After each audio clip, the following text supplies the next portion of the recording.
Hello everyone and welcome to the rose. देश भर में किसान आंदोलन को चलते हुए 30 दिन से ज्यादा हो चुके हैं, लेकिन उनकी बात का कोई ठोस हल नहीं निकला है। इसी बीच दिल्ली के सीएम अरविंद केजरीवाल भी आंदोलन में जाके हिस्सा ले लेते हैं और कई फार्मर्स सुसाइड भी कर लेते हैं। और भी बहुत सी बातें हैं, तो बात करते हैं डिटेल में फार्मर प्रोटेस्ट के बारे में लेटेस्ट अपडेट्स। बने रहिए एंड तक मेरे साथ इस वीडियो में। लेकिन उससे पहले अगर आपने इस चैनल को सब्सक्राइब नहीं करा तो प्लीज सब्सक्राइब करके बेल आइकन प्रेस कर दें। So let's start.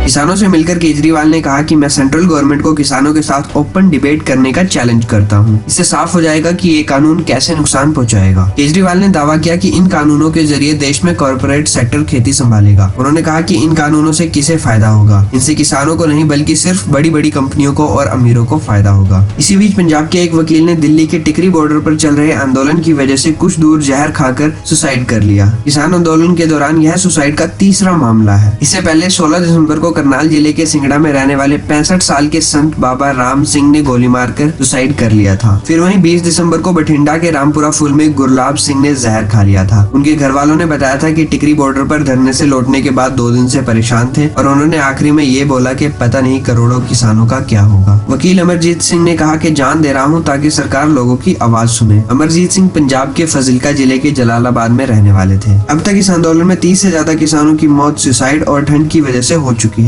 3 नए फार्म बिल्स के विरोध में आंदोलन कर रहे किसानों के सपोर्ट में दमदम सेंट्रल जेल के 10 कैदियों ने भी भूख हड़ताल शुरू कर दी है। जेल से जारी बयान के मुताबिक कैदियों ने कानूनों को किसान विरोधी बताते हुए कहा कि भाजपा सरकार ने कोरोना के बाद बने हालात का फायदा उठाते हुए सरकार ने ये कानून बना दिए। ये कानून कॉर्पोरेट्स को फायदा पहुंचाने वाले हैं। Farm state minister Kailash Chaudhary का कहना है कि किसानों के साथ होने वाली बैठक में मुद्दों को सुलझाने की कोशिश की जाएगी। हालांकि ऐसा किसानों के हिसाब से ही हो सकेगा, न कि उन नेताओं के तरीके से जो इस मुद्दे पर पॉलिटिक्स कर रहे हैं। मैंने इस वीडियो में क्लियरली काफी डिटेल में बताया था कि किन मुद्दों पर पॉलिटिक्स चल रही है फार्मर्स लीडर्स के द्वारा। किसानों ने संडे को प्रधानमंत्री नरेंद्र मोदी के मन की बात कार्यक्रम का विरोध थाली बजाकर किया था।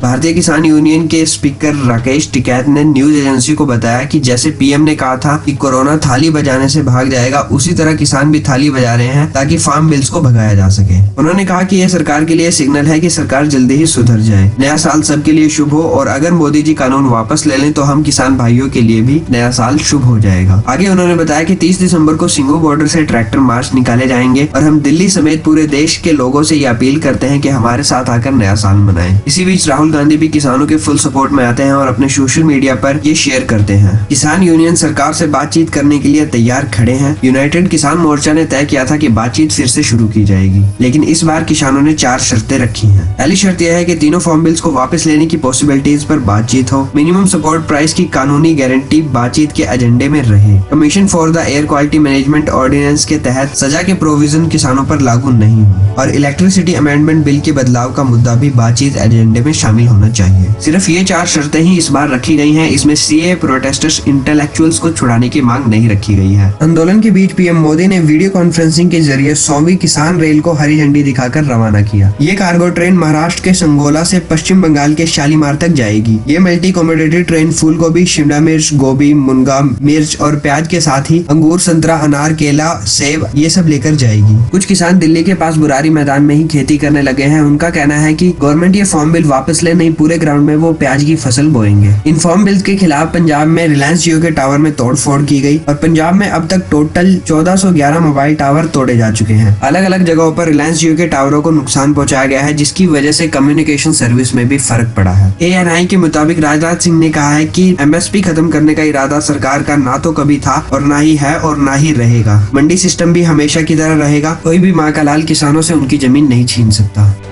एक बड़ा दुष्प्रचार यह भी किया गया कि किसानों की जमीन कॉन्ट्रैक्ट फार्मिंग के माध्यम से छीन ली जाएगी। मैं आज इस कार्यक्रम के माध्यम से पुनः कहना चाहूंगा, कोई भी मां का लाल किसानों से उनकी जमीन नहीं छीन सकता।